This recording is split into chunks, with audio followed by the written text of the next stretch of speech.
Israeli सैनिकों ने नेत्जारिम corridor से वापसी कर ली है, जिसके बाद फिलिस्तीनी लोग उत्तरी गाजा में लौटने लगे। ये कदम इजरायल हमास युद्ध विराम समझौते का एक हिस्सा है। हमास ने इसे अपनी जीत बताया है। तो ऐसे में सवाल ये है कि आखिर ये नेत्जारिम कॉरिडोर है क्या और क्यों इजरायली सैनिक यहां से वापसी कर रहे हैं। तो नमस्कार, मैं हूं आपके साथ दिव्यांश वर्मा और आप देख रहे हैं वन इंडिया हिंदी। इजरायली सैनिकों ने नेत्जारिम कॉरिडोर से वापसी कर ली है। सैकड़ों फिलिस्तीनी गाड़ियों से अपने सामान के साथ उत्तरी गाजा की ओर लौटने लगे और जैसा कि पूरी दुनिया को खबर है कि इजरायली सेना की वापसी पिछले महीने इजरायल और हमास के बीच हुए युद्ध विराम समझौते के पहले चरण के तहत हुई है। और नेत्जारिम कॉरिडोर एक ऐसा बॉर्डर एरिया है जो गाजा पट्टी के उत्तरी भाग को दक्षिणी भाग से अलग करता है। बात अगर अल जजीरा की एक रिपोर्ट के मुताबिक की जाए तो इजरायल ने गाजा पर अपने युद्ध की शुरुआत में ही इस गलियारे को बनाया था और ये एक बंद सैन्य क्षेत्र है जो इजरायल की गाजा सीमा से मेडिटेरेनियन सी तक फैला हुआ है, जिसकी चौड़ाई लगभग 6 किलोमीटर है। और ये जगह इजरायली सेना का रणनीतिक कदम था जिससे उसे उसकी पहुंच, कंट्रोल और निगरानी मिल गई। चलिए अब जरा नेत्जारिम कॉरिडोर को आसान भाषा में समझने की कोशिश करते हैं। देखिए, ये एक ऐसा इलाका है जो पिछले 15 महीनों में इजरायली सेना के लिए एक प्रमुख बेस में बदल गया था, जो अब पूरी तरह से तबाह हो चुका है। यहाँ अब देखने के लिए कुछ भी नहीं है। वजह है इजरायली सेना के द्वारा ज्यादातर खेती की जमीन को बुलडोजर से खत्म कर देना।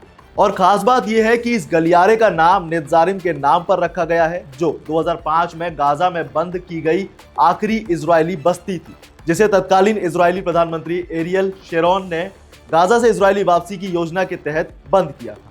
अब सवाल यह भी है कि हमास इसको लेकर क्या कह रहा है। दरअसल हमास के एक अधिकारी ने सलाह दी कि अल दीन स्ट्रीट का जिक्र करते हुए उन्होंने कहा कि इजरायली बलों ने अपने ठिकानों और सैन्य चौकियों को ध्वस्त कर दिया है और सलाहुद्दीन रोड पर नेत्जारिम कॉरिडोर से अपने टैंकों को पूरी तरह से हटा लिया, जिससे गाड़ियों को दोनों डायरेक्शन में खुले तौर पर आने जाने की परमिशन मिल गई।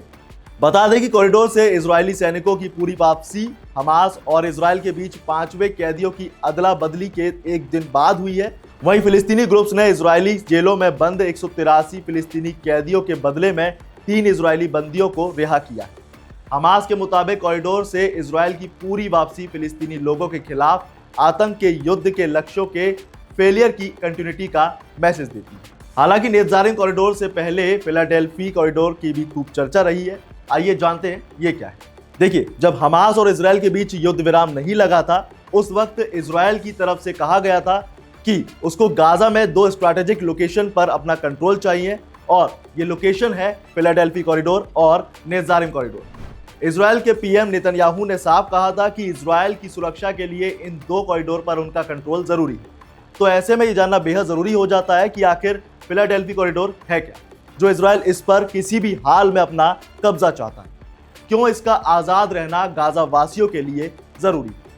फिलाडेल्फी कॉरिडोर मिस्र गाजा बॉर्डर पर एक 14 किलोमीटर लंबी पट्टी है, जिसकी चौड़ाई करीब 100 गज है। इसी कॉरिडोर पर राफा क्रॉसिंग मौजूद है, जो गाजा को बाहरी दुनिया से जोड़ने का एकमात्र रास्ता है। गाजा पट्टी तीनों तरफ से इजरायल से घिरी हुई है और सिर्फ मिस्र की सीमा पर राफा क्रॉसिंग ही गाजा वासियों के गाजा से बाहर जाने या गाजा में मानवीय सहायता पहुंचाने और व्यापार के लिए एकमात्र रास्ता है। एक्सपर्ट्स का कहना है कि इस कॉरिडोर पर कब्जा करने का मतलब बिना पूरे गाजा पर कब्जा किए बिना पूरे गाजा पर कब्जा करना है। फिलिस्तीन समर्थकों का तर्क है कि ये फिलाडेल्फी कॉरिडोर को नियंत्रित करने का मतलब है कि गाजा में समुद्र और जमीन के सभी हिस्सों को कंट्रोल करना। इजरायल पहले भी इस कॉरिडोर से जाने वाली रसद को बाधित करने की कोशिश कर चुका है लेकिन हमास अपने टनल नेटवर्क की बदौलत इजरायल सेना को चकमा देने में कामयाब रहा। फिलहाल इस खबर में बस इतना ही। ज्यादा जानकारी के लिए बने रहिए वन इंडिया हिंदी के साथ और वीडियो को लाइक, शेयर, कमेंट करना ना भूलें।